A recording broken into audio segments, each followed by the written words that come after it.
Welcome, my friends, back to another edition of Conspiracy or Conspiracy. And we're coming riding high off of our very own Drew Taylor here, a.k.a. Supreme Heretic, was just on John B. Wells' Caravan to Midnight. Like, wow, I'm blown away. That was amazing. And he's gracing us with our presence here to talk a little bit about Califortification. And we're going to get his take on it, and he's going to tell us all about it. Today is September 15th, 2021. Welcome, my friend. Oh, man, let's see. General Mark Milley should be in front of a firing squad. 9/11 was an inside job, and I kicked some butt on my interview with Caravan to Midnight. That's for sure. Hell yeah, you did. So, I dude, that was awesome. Beyond awesome. I had a great time, and I just hope, because I was sitting there, I was actually kind of fidgety and nervous and stuff, and I'm just like, man, I hope this goes well. And I feel like after a while, it just clicked into a flow and it went well, because he was hitting me with rapid fire topics, bro. He wanted all the smoke tonight. Yeah, man, you guys covered everything. You covered Milley, you covered January 6th, and I really loved your January 6th stuff, by the way, that you guys were talking about. That was definitely a highlight. I shared a story that I never told anywhere else. That was what was cool, because the whole thing about seeing the man in the sort of suspect-looking bulletproof vest, if you will, and the sort of weird-looking fatigues kind of, stood out, oddball to me, and that I had never shared that yet, and that was something that I had kind of kept in the memory bank and pulled it out for just for this interview with John, and I think covering January 6th, it came out very well. Yeah, it really did. Yeah, that was great. I mean, dude, I'm so glad that you were able to be there for January 6th, because, I mean, that was just amazing that you were able to relay that firsthand information to him. And, you guys covered everything. You covered the New World Order. You covered the election fortification. Mm-hmm. That was, I mean, you guys covered pretty much everything that I mean, it was like my wish list of what I would have wanted you to cover. Yeah. And and again, I've gotten in pretty good with talking with John's producers, his wife, and also the other producer. And, there's a chance that at some point, it's a two-way communication. Maybe the next person that you and I interview, Wes, may be John B. You never know. Wow, that would be I could, all I have to do is call and see if I can get the logistics set up, and maybe you and I can have, take some time out and have a sit down with him and pick his brain about things.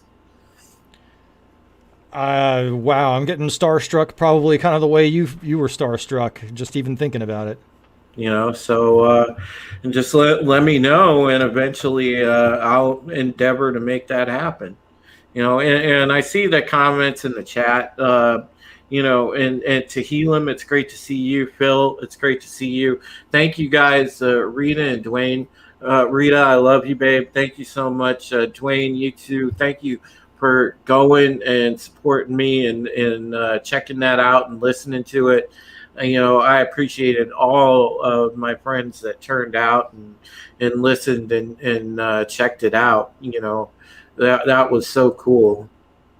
I can't, I loved it. It was way cool. I was like, I know that guy. That's, Mm-hmm. So let's see. Do you want to talk about the Califortification? Yeah, well, it's another case of, and Tim Pool pointed it out, not enough Republicans came out, but also, if you add shenanigans on top of it, I mean, it was just a stacked deck. Poor Larry Elder, he never really had a chance. And it's sad because, when you're dealing with something like that, there should be a fair shot for somebody, but there never was.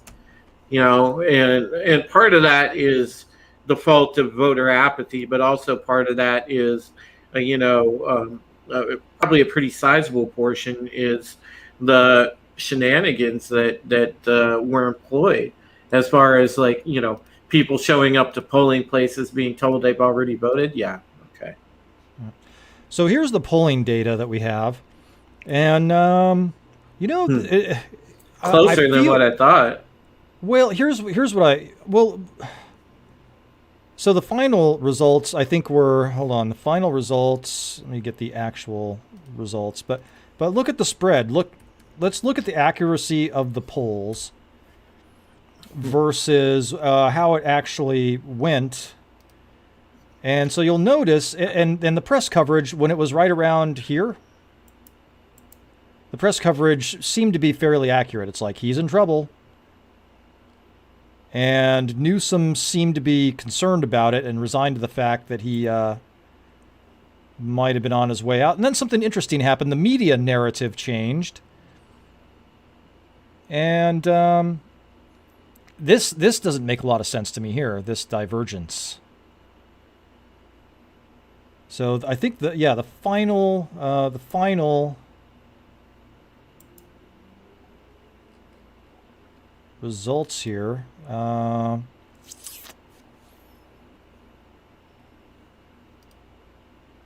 final results were so the poll here is 57.3% keep, 41.5% remove, right? Yeah. So if you look here,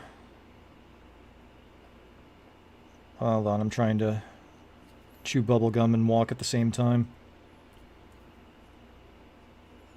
I'm going to share this one. So the final results were 63.8%. So that seems like quite a divergence between the poll and what actually happened, doesn't it? Yeah. Does that make any sense to you? How they could be that far off? So here's the poll. And here's this. And the media narrative seemed to change. I mean, doesn't that kind of seem like, I mean, for any vote to be 63.8%, doesn't that kind of seem like the kind of stuff that you see in third world countries where they have dictatorships and things are always rigged? Sure. Yeah, and I think that poll is a lot more accurate. The poll, yeah, that one. But I mean, it's just interesting because the media narrative seemed to change. No, of course it does. And it's almost like they were kind of preparing us for this result. Of course they were, because essentially they probably knew ahead of time. So. Yeah.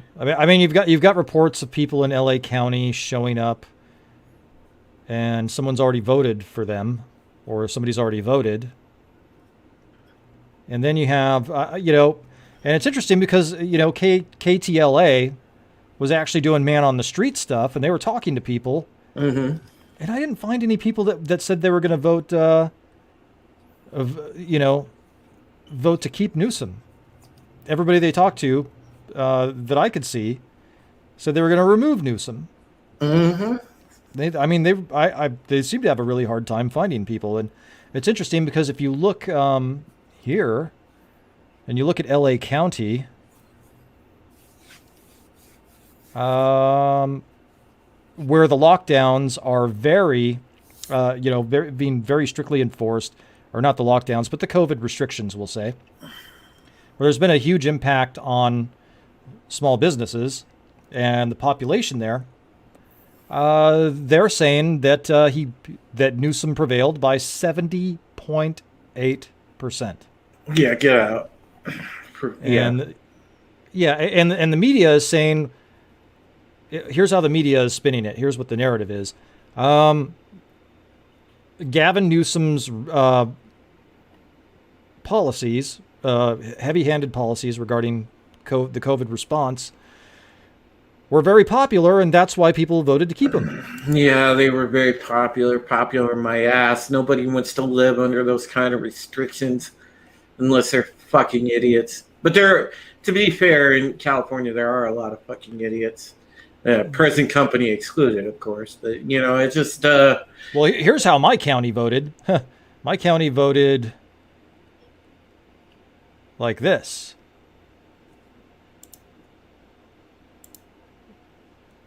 60.8% get rid of Newsom. Which I'm actually surprised that's not higher. I would have expected that to be a little bit more like the LA keep. Yeah. Phil, I'm not calling you an idiot. I said present company excluded. And you're present company. Yep. So that just doesn't make any sense to me. And you have a number of prominent liberal voices that have come out and said that they don't support the lockdowns and that they're leaving California largely because of the COVID response, particularly in the LA area. For example, you had Joe Rogan, and now Joe Rogan had tax reasons to want to leave California for sure. No income tax in Texas, signed a big deal. I get it. Mm-hmm. Yeah, I mean, who wants to live like that? Who wants to live like that? No, people don't want to live like they're in jail, man. I mean, come on. Yep. And putting the vax pass on everything because that's going to be next. No, man. People just don't want that shit. Yeah. So I want you to look. They did an interview with Newsom before he voted in his recall election, and I want you to look at that, and I want you to look at his body language, and I want to get an opinion out of you on that. So I'm going to try and find it here.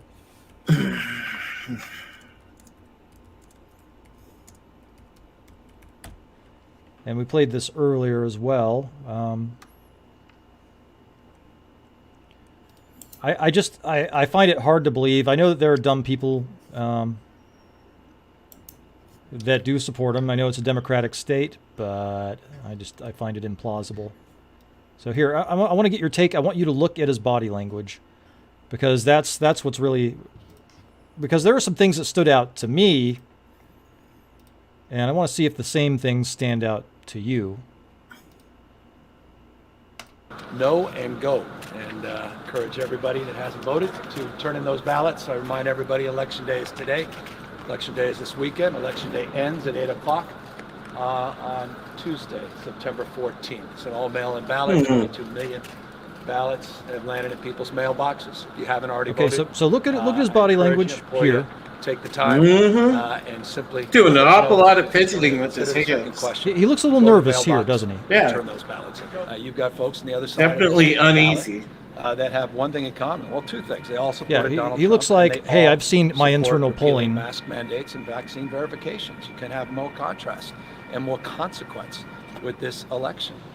To have a governor on the other side of his ballot that will be joining the other Republican governors and pushing back against life-saving interventions to address this pandemic. Elimination in our public schools. Get out of here. Health at risk and their education risk. I think the president expressed a frustration many of us have. Yeah, he's not even buying his own bullshit. Notably and intentionally. See, right here, he looks worried. Misinformation or disinformation are setting back the economy of this country, not just our state. And they're going to ask him a question here and watch how his body language changes. Millions and millions of our kids. And so I appreciated his comments yesterday, and I'm very, very pleased. Secretary Elder having a tab on his website saying to report election incidents, and he set up a fund to possibly fight any... Yeah. See, look at when they're talking about voter fraud. It's just an look at that body language change. Steal. Yeah. Stop the steal. I mean, big old smile. Smug. We're 4 days out. He's like, I got this shit in the bag, man. They're all feigning election fraud. But to that point, And I think it's important to highlight that, because I've been making this point. What's going on in this country is frustrating. It's hard. And I grew up believing not only in this nation, passionate about being an American, but also passionate about democracy. The idea that we're even debating democracy in some camps in this country is rather jaw-dropping and extraordinary. The idea that we have shut a up and president take your medicine, that continues people. to perpetuate the What he's divide. saying. The idea that we're reflecting on whether or not to put barriers up around the U.S. Capitol in sort of an extended So, you can tell he's full of shit after here. the And then January 6th insurrection, what's happening in watch his Republican body backed language when he states starts talking about. that deny voters their rights and privilege and opportunity to vote, and now seeing women's rights assaulted. I can't it's a take remarkable anymore. moment in this country. No. But didn't when they started talking about Larry Elder putting that in on his website to report irregularities, wasn't his body language very reminiscent to you of George H.W. Bush at Gerald Ford's funeral when he said a deluded gunman? Yeah, of course. I mean, because he knows it's the fix is in every single time with them, every single time.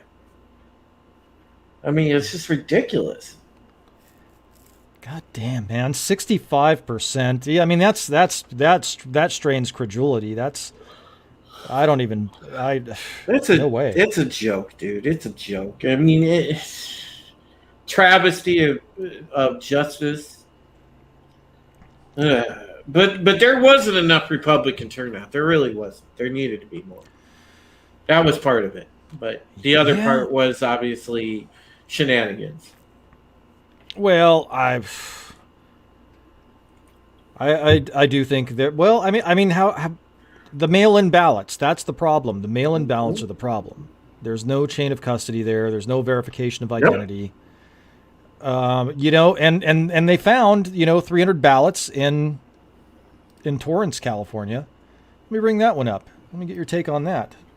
Because the mainstream media narrative is that Larry Elder was casting aspersions, that there were shenanigans, and the mainstream media says that was false. That there's absolutely no evidence of any irregularities.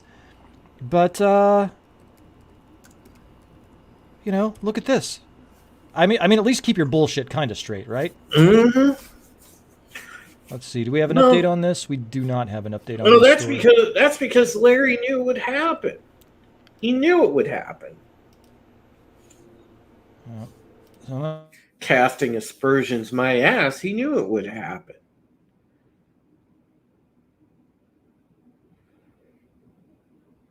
Oh boy, did they get Wes? Let's cue this. Okay, I got frozen for a second there. All right, so they were saying that he didn't even put the tab on his website or even really talk about it until what I'm about to share hit the news about 3 weeks ago. So you have this. Yeah, Mike and Jared, many wondering tonight, so was it a voter fraud scheme or something else? Investigators are now trying to determine why it is that more than 300 recall ballots were found inside a man's car at this 7-Eleven in Hail Torrance. Darth Haster.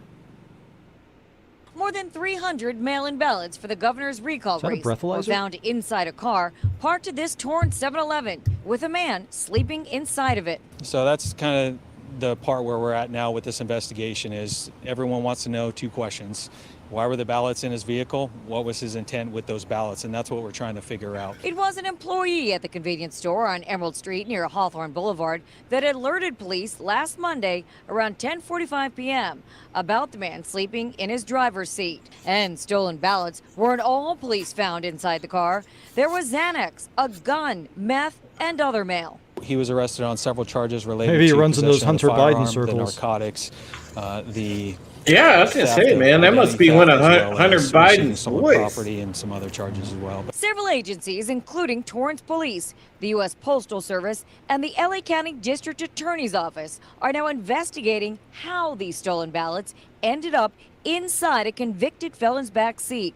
Police say most of the ballots were for Lawndale residents and a few for Compton. We have been working with the registrar's office to get them a list of all those names that were on those ballots so they can be notified and then new ballots can be resent to them in time. The election to recall Governor Gavin Newsom is set for September 14th. Hopefully they the election isn't rigged this time, or if it was last time, I'm not sure. But hopefully there is no fraud ballots out there. It seems like that guy knows what's going on, doesn't it? This incident is connected to any other theft of recalled ballots. For now, reporting live here in Torrance, Mary Beth McDade. We'll send it back to you guys in the studio. Mary Beth. Yeah, it seemed like that guy kind of knew what was going on, doesn't it? Dang, I got another new sub. Nice. And that's in L.A. County. I mean, that was allegedly the stronghold, but that guy seemed to know what was going on, didn't he? Mm-hmm. So, yeah, I mean, how many more of those are out there? Hard to say, man. It just drives me up a wall because I knew this was coming. I knew this whole thing wasn't going to be on the up and up. Yeah, I mean, it certainly appears that way. So, I mean, we've got a midterm election coming down the pike next year. What do you think is going to happen in 2022? I have absolutely zero faith left in the process now. That cemented it for me when I read those stories of people like showing up to polling places being told somebody voted for them. Mm-hmm. I mean, that just, yeah. Let me see if I can pull that one up. Because it creates apathy and it creates a distrust of the system. And now I feel like I don't even care if I vote or not because it doesn't do anything. I mean, how do I know my votes are even going to go through? Yeah, I mean, that's kind of the issue, isn't it?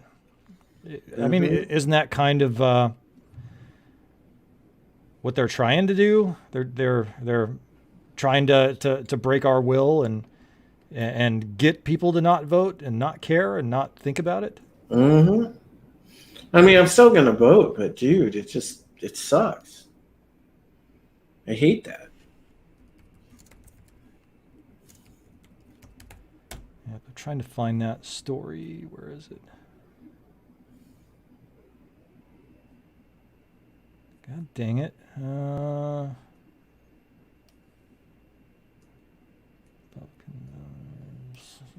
School recall.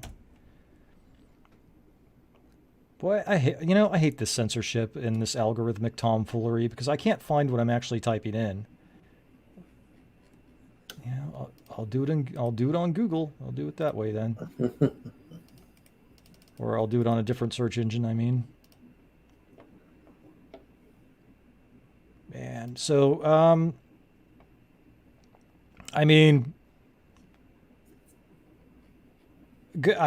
so Gavin Newsom, there's a couple of things going on here in California. Hail, games, movies, and comics are us. Welcome, my friends. So there's a couple of things at play here. And, Gavin Newsom, his emergency powers, my assembly person and my state senator, they sued him. And they said, no with the emergency powers. And then that went up to the California Supreme Court. And they said, yeah, Gavin, okay, here you go. You can have your emergency powers back. So he still has his emergency powers. And now he's faced a recall and survived it. So, the fear is that he's going to start flexing those emergency powers to punish his enemies and lock us down again. Oh, I'm sure he will. You know that's coming.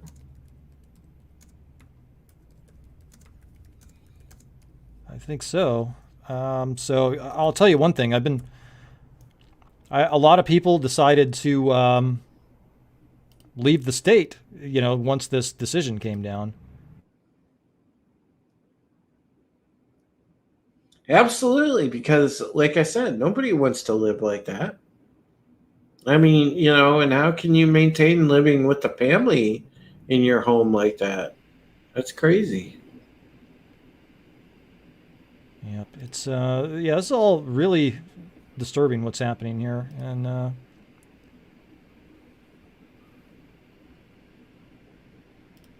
I'm looking for the video. Here we go.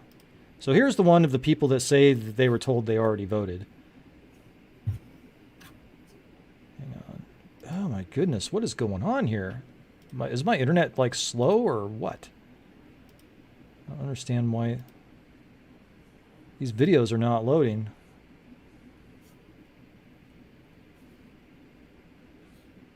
Starting to get concerned here.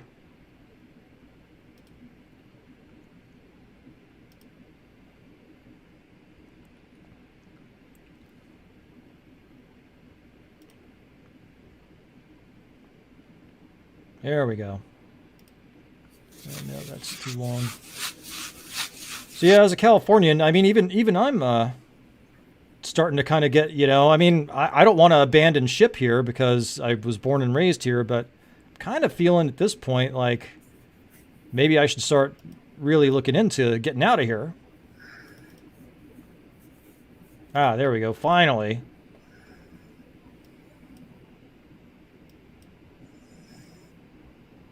So let's, so yeah, here's a story about the people that were told they already had voted.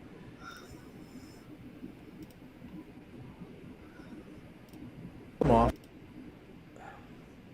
Jesus, why am I having these technical difficulties right now? Voting has not gone smoothly for everyone today. In Woodland Hills last Sunday, some people said they were turned away because it was noted that they had already voted, even though they say they had not already voted. The LA County Registrar said those people got provisional ballots, which is a fail-safe measure to make sure only one of their votes is counted. Today at a polling site in Pasadena, voters told us they had no problems. Voters can drop their ballot either in the ballot box outside or one inside next to the volunteers. Some voted in person. Poll workers will gather all ballots at 8 p.m. when the doors close and then send them off to count. Well, that was a lot shorter than, and they just like gleaned over it. Mm-hmm. Yeah, it's just very difficult to find the video for that. Oh, here we go. This one. Court. And Rick, this is quite a story. Good question. What is going on? We spoke with several concerned voters here in the West San Fernando Valley who believe something wonky had been going on at places like El Camino Real Charter High School in Woodland Hills. This place opened up as an early polling location, open 10 a.m. to 7 p.m. daily, but several people tell us they showed up to vote this morning in the special California Governor Recall Election and were told that computers showed they had already cast their ballots. So what? Staffers, they say, were apologetic and helpful, but those voters we talked to are extremely concerned, suspicious, and wanting answers. California native and current West Hills resident, 88-year-old Estelle Bender, spoke with us just a short time ago. What happened today and how shocked are you? Very. I went to El Camino High School to vote. Got there at 10:30, gave her this, and she scanned it and said, "You voted." And I said, "No, I haven't." And she said, "This has been happening all morning." The man next to me was arguing the same thing. So as I left, I did the provisional ballot. And I was really angry, and I saw two women walking toward me as I left, and I said, "Don't be surprised if they tell you you've already voted." And she said, "They've already done that." If I voted, how did I vote? And who did you vote for? Well, I asked the couple, the young women that I talked to, and I said, "Are you by any chance Republicans?" She said, "Yes." And I said, "Well, so am I. And so are the two friends that had the problem at VFW." So. Makes you suspicious. I would think so. And still, I'd like to know how I voted. All right, take a look. The LA County. So obvious. Yeah, I mean, it's almost like they want to make it obvious because of the wide margin by which the Cala fortification was carried off. Well, they want to make it obvious, but they also want to just throw it in your face. You know, and that's what's sad. Like, haha, slave, you can't do anything about it. They want to throw it in your face, and that's just it's just terrible.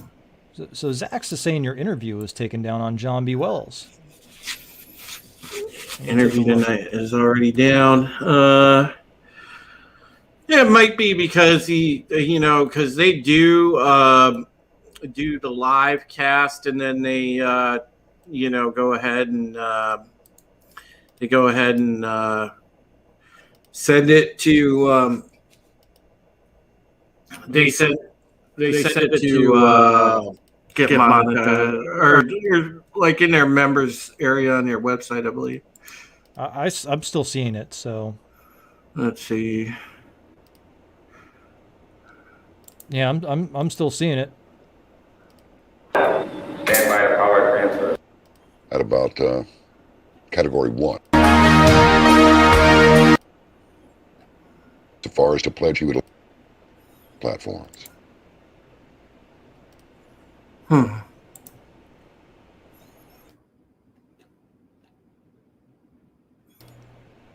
Yeah, I'm still seeing it.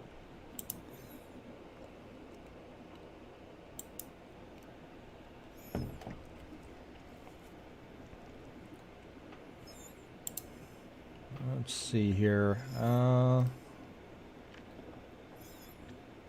YouTube link.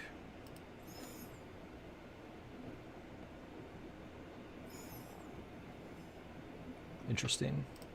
Boy, I tell you, I love John B. Wells' The Caravan to Midnight theme. Yeah. Dun dun dun dun dun dun. Dun. Yeah, yeah, I think I'm still seeing it, so yeah, I'm not sure. Let me see. Let me go and try the thing. I think the proper direct link to it works, but they do pull it down, I think, after a time, because they do the live stream, then they do a replay, and then they just pull it down, I think, and unlist it because of because they put it on the Caravan to Midnight website. I think for their members, they archive everything. So it's in their members area, probably on their website, because they only leave stuff up for a short time after a guest appears. Yeah. So what do we do about this? Clearly, fortification is going to be a thing of the future. What do we do? I mean, what do you do when your vote doesn't count and you're getting politicians and policies? You're basically being governed by an oligarchy. I mean, what do we do about that? No, you gotta until somebody throws indisputable evidence out there and blows the whistle and really shines a true light on it with incriminating evidence. There's nothing anybody can do because they're just going to keep doing this shit. I mean, sure, telling your personal experiences is one thing, but somebody's got to archive this stuff and put out indisputable evidence and do an info dump that can't be disputed. That's the only way to expose all this. Well, I mean, how do we do that? Where do we find these people? Yeah, we just got to find whistleblowers, or if it happens to us personally, and then we just have to document it and go like frame by frame and show people like this legit just happened.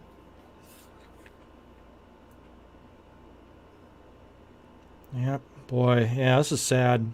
It is sad because it puts us in a situation where we have to question our process, and you can't vote with a clear head when you're questioning the process, because then you're thinking, what am I even doing here?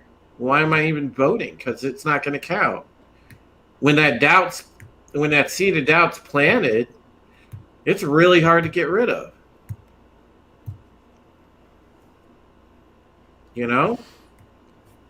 Absolutely. I mean, because how do you get rid of that doubt? Because it's always going to be in there when you're voting. I mean, people are going to do it anyway. People are going to vote anyway, and you should vote anyway, but you're not confident in the result. That's for sure.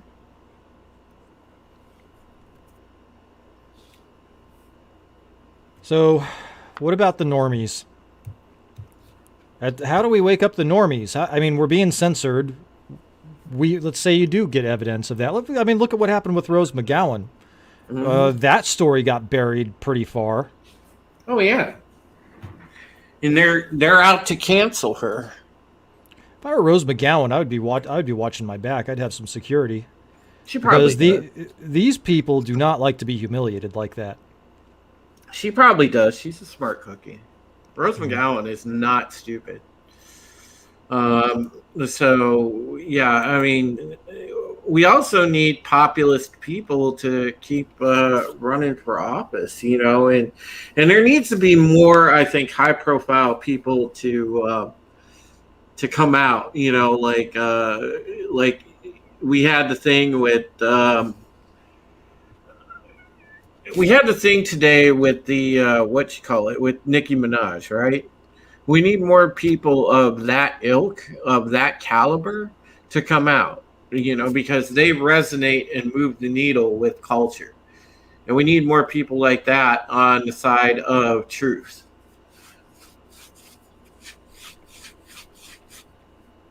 We do. I mean, so what's job one? Do we need to work for voter integrity? Do we need to work for biometrics, a thumbprint on and a serial number on every ballot? Is that what we need to work for? Is that job one?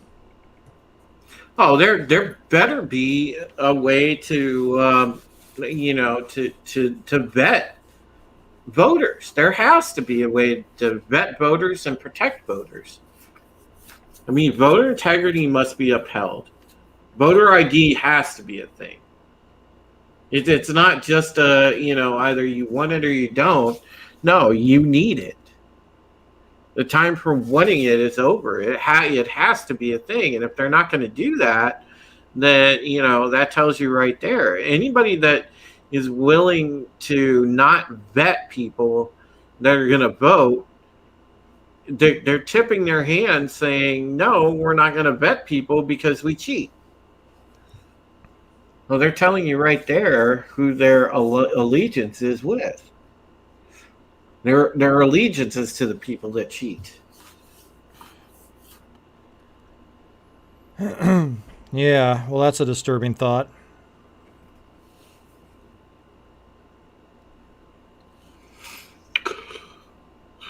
Yeah, it's a sad state of affairs, man. Yep. I don't like that one bit, because I don't like feeling like I can't trust a process.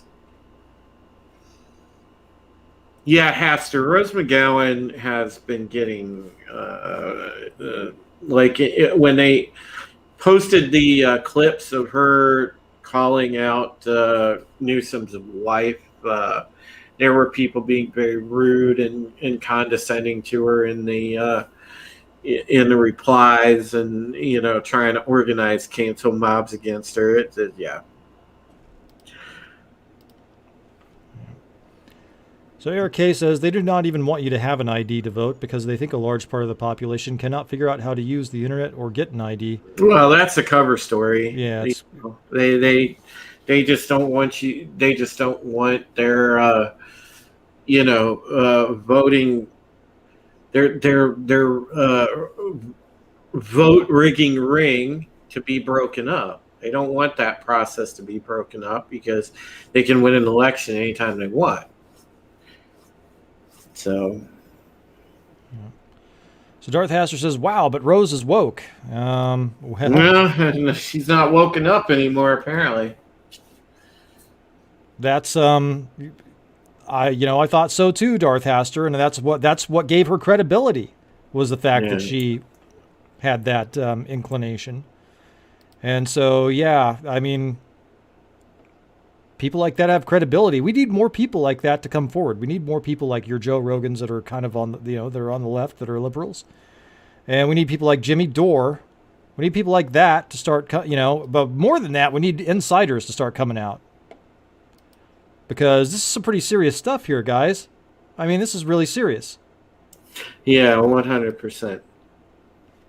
Use the restroom real quick and be right. All right, let me get to the chat here then.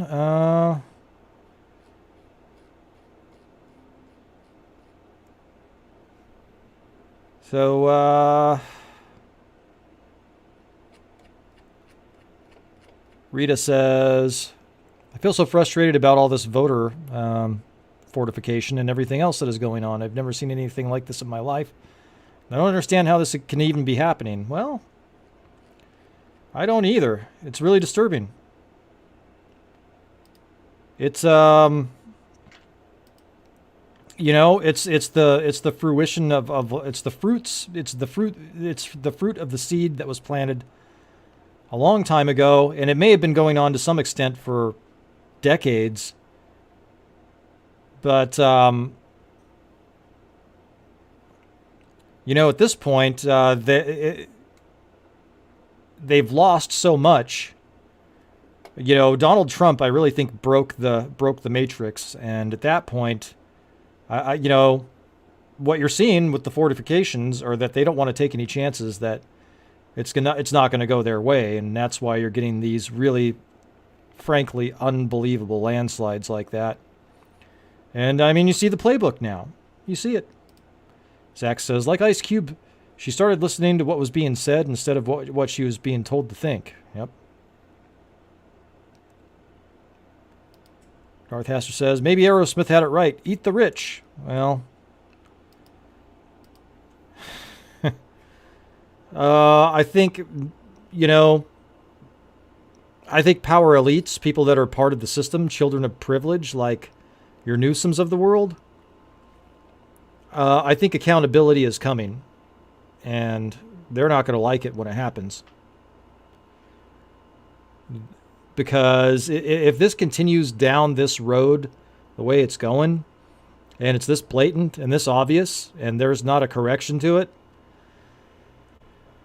that's gonna push it towards a 1776 solution, or worse, it's gonna push it towards a French Revolution solution, and it's really not going to be good.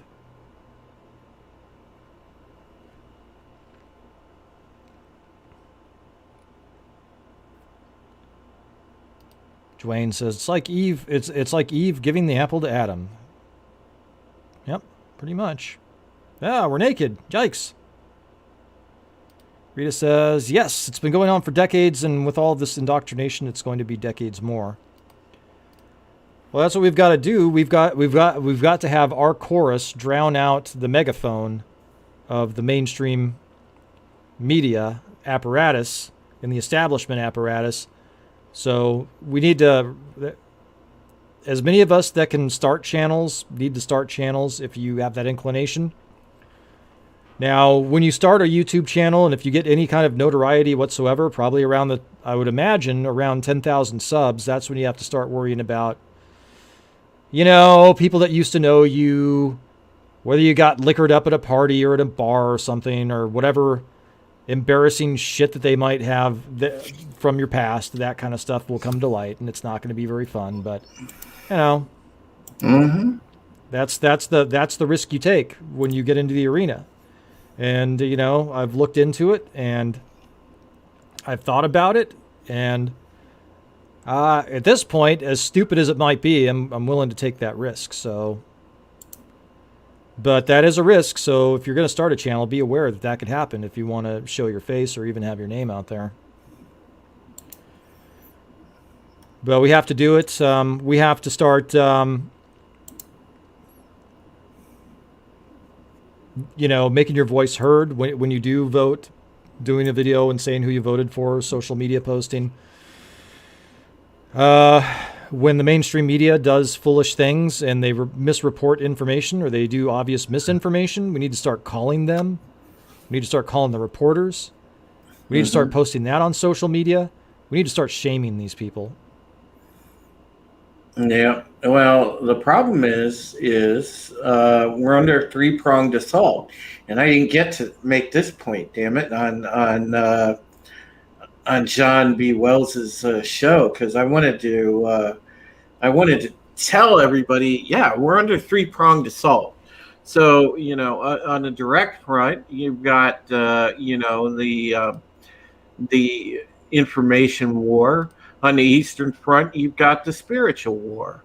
And then on the Western Front, you have the culture war. And they're all connected. We're under a classic three-pronged assault, folks. And that is one thing that you need to remember and need to be cognizant of. And all of this stuff is all connected. And we have to fight against it. Just like what I said on the show, there are many ways to get involved, but you need to.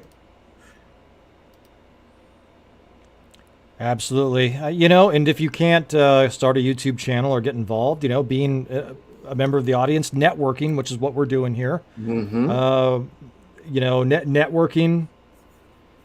supporting content creators that are, or folks that are in the fight, all of this stuff helps. And we really need to, what makes us, make no mistake about it, the globalists are very well organized, but their narrative and their plans, and I've used the analogy before, but I'll use it again. They're like an orchestra, and there's not a lot of room for improv in an orchestra. You got the sheet music, you got to stick to that fucking sheet music. But we are a jazz band, and a jazz band, everybody knows the tune, but there's room for solos, there's room for improv, and our tune is freedom, liberty, and individualism. Exactly. 683 I'm up to, Dwayne. 683 subs. Well done, my friend. So, if you haven't subbed yet, feel free, folks. YouTube.com/Supreme Heretic. I am at 683 and hopefully still climbing. They are right. They did pull down the stream.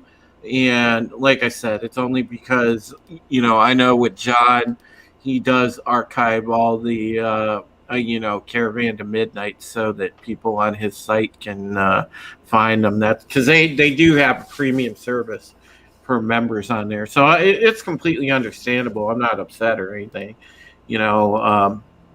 but at least I got to be on there. And thank you to Helam, appreciate it. And exactly, Lindsay, networking is very key, and you do make a lot of friendships, and that's what's important. Without networking, I would have never met Wes, and now Wes is an irreplaceable person in my life. And I'm happy for that. Yeah, I mean, you and I become friends, and we've met so many other great friends in our fellowship and our community, both in the chat and online. I mean, speaking of networking, I mean, Jeremy and Robert Barnes at the Vegas meetup. That is a great example of networking. Yeah. And then, these actual events, it's great to meet people in person. Got to meet Culture Casino in person. Eric K in the chat there. Got to meet him in person. Got to meet Nick Weiser, Comics Division, Brightest Day, Biggles Met. Got to meet the Nerdporial Lifeform. Just a ton of just you amazing folks. And it was nothing but got to meet Drunk 3PO, Jeremy, Gary, Mrs. Nerdrotic, Mrs. Culture Casino, the boss. Yeah, and there's just nothing but good vibes, nothing but good positive energy, and you just know you're moving and that you're hanging with the right folks, and that there's the right energy, when you're with amazing people, and so I think there's a reason, if you want to get spiritual about it, I think there's a reason why we're all connecting with one another. And, whether that be the hand of God or the Almighty or the universe, but we're connecting with each other for a reason. And our purpose here is to put a stop to this madness of these psychopaths. And because we're on the you said it on John B. Wells' stream, we're on the precipice here. It could go, we could be entering a golden age here. This could be, this could be amazing. This could be people connecting in a way never connecting before. the good of humanity being amplified, or it could go the path of darkness where there's authoritarianism and totalitarianism and evil and shadow and lies everywhere around every corner. I mean, that's not exactly what you said, but that's the gist of it. My interpretation of it, it's my editorialization of it. But, I mean, it is. It's a titanic struggle between good and evil. And, evil's got a little bit of a head start. Yeah, that's exactly it. It's just a matter of going and being proactive. You have to. And we can do that. I firmly believe that we could turn this around if we have enough organic grassroots support, and worst comes to worst, we're building a network and we've got a resistance. Absolutely. So, how do you think it's going to go down? What do you think the globalists' next step is? Well, thank you, Lindsay. I believe that that they're going to go and eventually. And I've always said that when the globalists in China come to cross purposes, they're going to try to X out China. I'm going to promise you that. They're using China as a vehicle for expansion. It's classic Trojan horse tactic. And then when China has outlived their usefulness, guess what?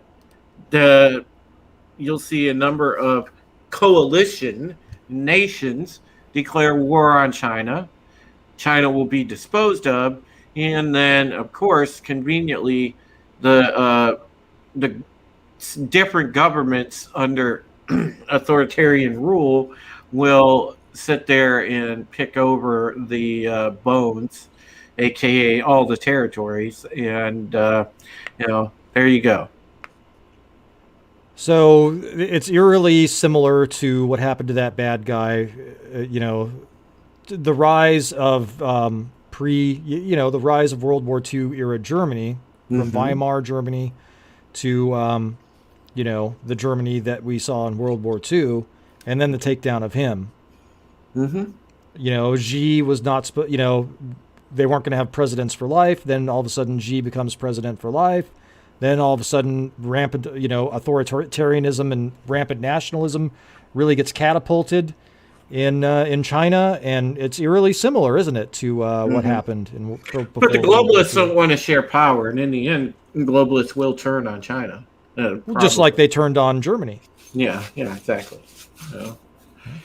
Because Germany was pretty popular. They'll keep up appearances for so long, and then like I said, there'll be a coalition war declared on China.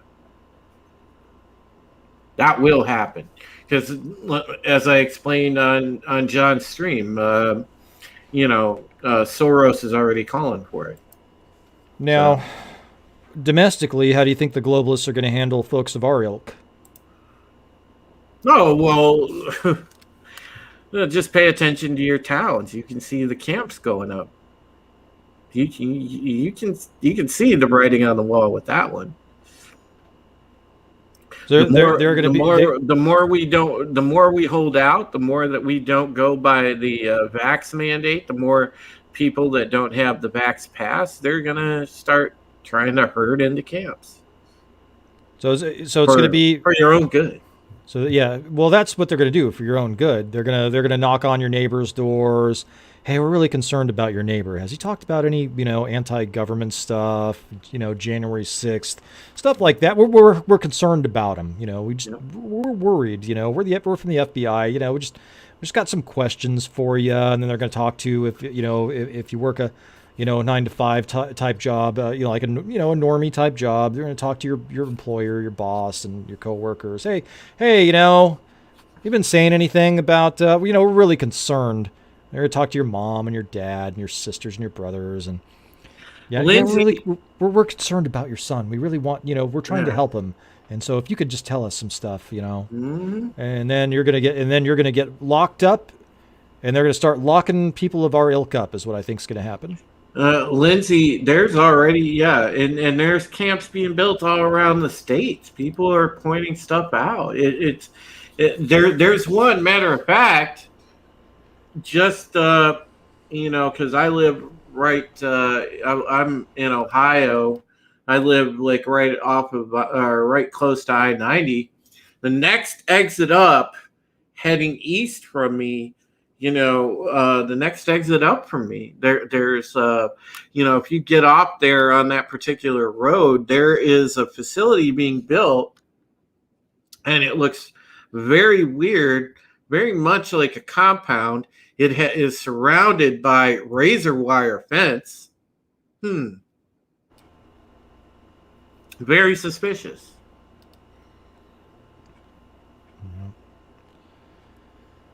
It is. Lindsay says they already have a platform for spying and snitching on others. It's called Facebook. Well, it's going to get a whole lot worse than that, I think. Mm-hmm. Exactly. I'm sure that's going to be something that they're looking into. Dwayne says globalists are going to start shutting down ports and minimizing all things, making shortages all over the place. We're already seeing some of that. Well, just keep supporting Wes and I, because I guarantee you, we'll always shoot you guys straight. We're going to basically continue to keep the free flow of information out there as we get it. You'll also keep up the compelling conversation, because these are conversations that need to be had as often as we possibly can, and we will continue to do that for you. So if you support channels like us, we will do that, because that is indeed what beats in our heart. That is our mission. We have to keep, we have to keep going. And, hail Scott Jennings, thank you so much, buddy. Appreciate it. Absolutely. Hail Scott Jennings. And you, my friend, will be treated to a fabulous interview. I feel like I feel really good about my appearance on there. I got to cover the stuff that I needed to, so I'm very happy about that. No, Scott, they didn't nuke his stream. John keeps it up for quick replay, and then standard procedure as he pulls it down, because he does have a monetized website, I believe arcmidnight.com or caravantomidnight.com, and he does move the streams to his members area on there, because people do pay for membership to the archive of all his shows. So that's why he does that. So but yeah, you can catch it on there still, and I do appreciate it, because it was a great interview. Yeah, it was amazing, dude. It was great to listen to. Yeah, no, that's important to me. If there was one thing I wanted to accomplish this evening, it's that I came across credible, informative, entertaining, and I feel like I accomplished all three. So absolutely, man, you rocked it. It was a great interview, and the rapport that you two had together, and where the conversation was going, it was very compelling stuff to listen to. And dude, I'm still blown away that you got that opportunity. That was very cool. Yeah, if you ever catch me in a pink wig, Dwayne, just shoot me, please, because you'll never catch me in a fucking pink wig. All right, somebody send Drew a pink wig now. No, not gonna do it. Give him a blue one. It's more politically correct. All right. Well. Okay, so it sounds like you're. Yeah, it is cruising. It just passed the bottom of the hour, 1:30 a.m. here. I actually am really tired, because I'd love to stay and chat it up as often as possible. But man, I am just really tired. I've been like amped up all day long. I'm glad that this turned out good, and I am gonna go get to sleep on a high note. And then, of course, we will talk to you guys most likely, at some point tomorrow, because Pegasus is on. So you guys will see me there for some BSG fun. And then, we'll have, I'm sure, at some point, Wes and I we'll get together this weekend, because Wes likes to do content on the weekend, and I'm down. Awesome. Absolutely, my friend. Well, go ahead and plug your channel there. We've got it up, but if you want to do the official outro. Yeah, folks, make sure that if you haven't subbed to me yet, which I'm pretty sure most of you have by now, so, basically it is youtube.com/Supreme Heretic, of course, and you can read me at bondingintocomics.com. You can also catch my Rogue Entertainment show on Tuesdays. That is Rogue Squadron. That's at 6:40 p.m. Eastern on my channel. Then, of course, Thursday, join me for the Pegasus Actual Podcast, where it's all things BSG. And thank you so much. Take care of yourselves. Take care of each other. And on a personal note, I love you guys. I appreciate you. And thank you for being so supportive on this appearance that I had on John B. Wells' show tonight. I do honestly believe that he's going to bring me on again at some point. So I'm really excited for that. And, it's so, you guys deserve so much kudos for just the love and outpouring of support that you always show me. And I can't say enough good things about this audience, because you indeed all are the best chat on YouTube. And I mean that. I love you guys. Have a good night. Absolutely. Thank you, my friend. It is. Let's end on a high note there. Thank you, Drew, and well done. And we do love you. You are the best chat on YouTube. We are family. And if you're catching us here and you're not subscribed to the channel, I'd be honored if you'd consider subscribing to the channel, liking the video, sharing the video. And if you are subscribed, please check. YouTube has a funny way of making those your subscriptions vanish without your knowledge or consent. We will see ya.